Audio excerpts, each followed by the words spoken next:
نماز کی ابتدا حدیث سے کرتے ہیں. نماز میں ثنا پڑھنا پہلی حدیث ہے. آگے آئیے اس کے بعد ہم اعوذ باللہ تحفظ پڑھتے ہیں. یہ اعوذ باللہ دوسری حدیث ہے. اعوذ باللہ من الشیطان الرجیم قرآن کریم میں نہیں ہے. اہل علم سے پوچھ لیجئے اعوذ باللہ من الشیطان الرجیم کا حکم قرآن میں ہے. الفاظ تحفظ قرآن میں نہیں ہے. حکم تحفظ ہے کہ اعوذ باللہ پڑھو. فَإِذَا قَرَأْتَ الْقُرْآنَ فَاسْتَعِذْ بِاللَّهِ. اعوذ باللہ نہیں ہے. پتہ چلا اعوذ باللہ کے الفاظ یہ حدیث پاک ہے. یہ نماز میں دوسرے نمبر پہ ہم پیغمبر کا فرمان پڑھتے ہیں. نماز میں اس کے بعد بسم اللہ پڑھی جاتی ہے. چلو بسم اللہ آیت ہے انہ من سلیمان وانہ بسم اللہ الرحمن الرحیم. بسم اللہ قرآن کی آیت ہے. سورۃ الفاتحہ پڑھتے ہیں. یہ قرآن کریم ہے. اس کے بعد ہم وَلَضَّالِّينَ کے بعد آمین کہتے ہیں. آمین قرآن نہیں ہے. پورے کلام پاک میں آمین کا لفظ نہیں ہے. پورے کلام پاک میں آمین موجود نہیں ہے. قال عطا آمین دعا صحیح بخاری جلد اول صفحہ 110 امام عطا ابن ابی رباح رحمہ اللہ المتوفى 110 ہجری کا فرمان موجود ہے. روایت کرتے ہیں کہ آمین دعا ہے. یہ میرے پاک پیغمبر نے ہمیں سکھائی ہے. یہ اللہ کے ناموں میں ایک نام ہے جو مستجیب کے معنی ہے. اے اللہ قبول کر لے. اے اللہ قبول فرما لے. میری دعاؤں کو قبول کر لے. یہ لفظ آمین قرآن سے نہیں ہے. لفظ آمین حدیث پاک میں ہے.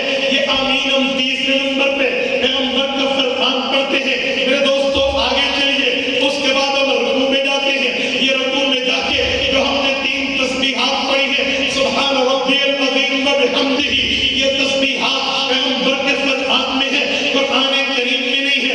یہ چوتھے نمبر پہ ہم نماز میں حدیث پڑھتے ہیں. اس کے بعد ہم کھڑے ہوتے ہیں. جو قوما کیا جاتا ہے قوما کی دونوں تسبیحات یہ حدیث پاک میں ہے.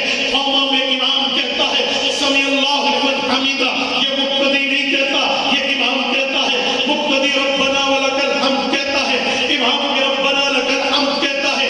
یہ 2 حدیثیں ہیں. یہ پیغمبر کا فرمان ہے. 4 اور 6 2 ہو گئے 6 حدیثیں. آگے چلیے پھر ہم سجدے میں جاتے ہیں. دونوں سجدوں کی تسبیحات سبحان ربی الاعلیٰ وبحمدہ. یہ پیغمبر کا فرمان ہے. یہ قرآن کریم نہیں ہے. یہ 7ویں نمبر پہ پیغمبر کی حدیث پڑھتے ہیں. 2 سجدوں کے درمیان جو ہم تسبیح پڑھتے ہیں بین السجدتین رب اغفر لی وارحمنی. یہ حدیث پاک ہے. قرآن کریم نہیں ہے. یہ 8ویں نمبر پہ پیغمبر کا فرمان ہم نے نماز میں پڑھا. اس کے بعد ہم بیٹھ جاتے ہیں. تشہد شروع ہو جاتی ہے. تشہد مکمل کی مکمل حدیث پاک ہے. التحیات للہ والصلوات والطیبات. یہ جو پوری التحیات ہے یہ قرآن کریم میں نہیں ہے. یہ نبی پاک کا اور اللہ تعالیٰ کا مقدمہ ہے. جب نبی پاک نے معراج کی رات عرش معلیٰ پہ پہنچ کے رب کریم کی خدمت میں تحیات و تسلیمات پیش کیے ہیں. وہ التحیات للہ والصلوات والطیبات ہے. پھر جواب میں جو رب کریم نے بات ارشاد فرمائی ہے جو ہم تشہد میں پڑھتے ہیں یہ پیغمبر کا مکمل فرمان ہے. یہ قرآن کریم نہیں ہے. یہ 9ویں نمبر پہ ہم پیغمبر کا فرمان پیغمبر کی حدیث نماز میں پڑھتے ہیں. اس کے بعد 10ویں نمبر پہ ہم درود ابراہیمی پڑھتے ہیں. درود کا حکم قرآن میں ہے. درود کے لفظ قرآن میں نہیں ہے. الفاظ درود الفاظ صلاۃ یہ قرآن کریم میں نہیں ہے. سورت نمبر 33 سورت احزاب آیت نمبر 45 رب کریم نے یا ایھا الذین آمنوا صلوا علیہ وسلموا تسلیما فرما کر ہمیں حکم درود دیا ہے. درود کے الفاظ نہیں ہے. آپ جملہ تفاسیر اٹھائیے. اس آیت کی شرح میں عبد الرحمن بن صخر حضرت ابو ہریرہ رضی اللہ تعالیٰ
پڑھی ہے 12ویں نمبر پہ دونوں طرف سلام پھیرا. یہ قرآن میں نہیں ہے، یہ فرمان پہ ہے.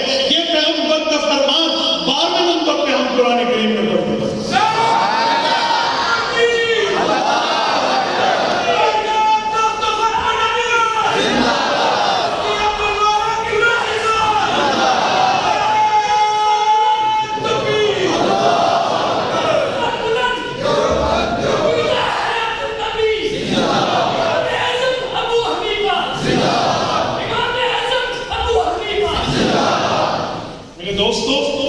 درجن حدیث ہے اپنے بات میں پڑھو تو میں نے کہہ دے دینا آسی دن قرآن کو پڑھ اور غور تو کرے. تو میں نے پہلے آپ کو کہا تھا بات سلپ ہو جائے گی، آپ توجہ سے جواب دینا. یہ 12 حدیثیں ہیں جو ہم نماز میں پڑھتے ہیں. ہم تو نماز میں پیغمبر کی حدیث کی اتنی اہمیت کے قائل ہیں. یہ 30 نمبر پہ حدیث کی اہمیت تھی کہ ہم نماز شروع حدیث سے کرتے ہیں، نماز ختم حدیث سے کرتے ہیں. آئیے چوتھے نمبر پہ پاک پیغمبر کے فرمان کی اہمیت ویلیو کتنی ہے. یاد رکھے جو بندہ پیغمبر کی حدیث سے اپنا یہ معمول بنا لیتا ہے، اسے یاد بھی کرے، اسے پڑھے، اسے سنے، اسے سنائے، اسے آگے پھیلائے، اسے ڈائریکٹ رسول اللہ کی دعا لگتی ہے. ڈائریکٹ دعا لگتی ہے. آپ کہیں گے کیسے؟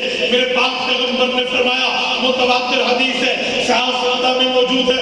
حضرت انس فرماتے ہیں اللہ کے رسول نے فرمایا نظر اللہ عمران سمع مقالتی فحفظها ووعاها واداها كما سمع. فرمایا میرے اللہ اپنے محمد کریم علیہ التحیت والتسلیم کی یہ دعا ضرور قبول کرنا.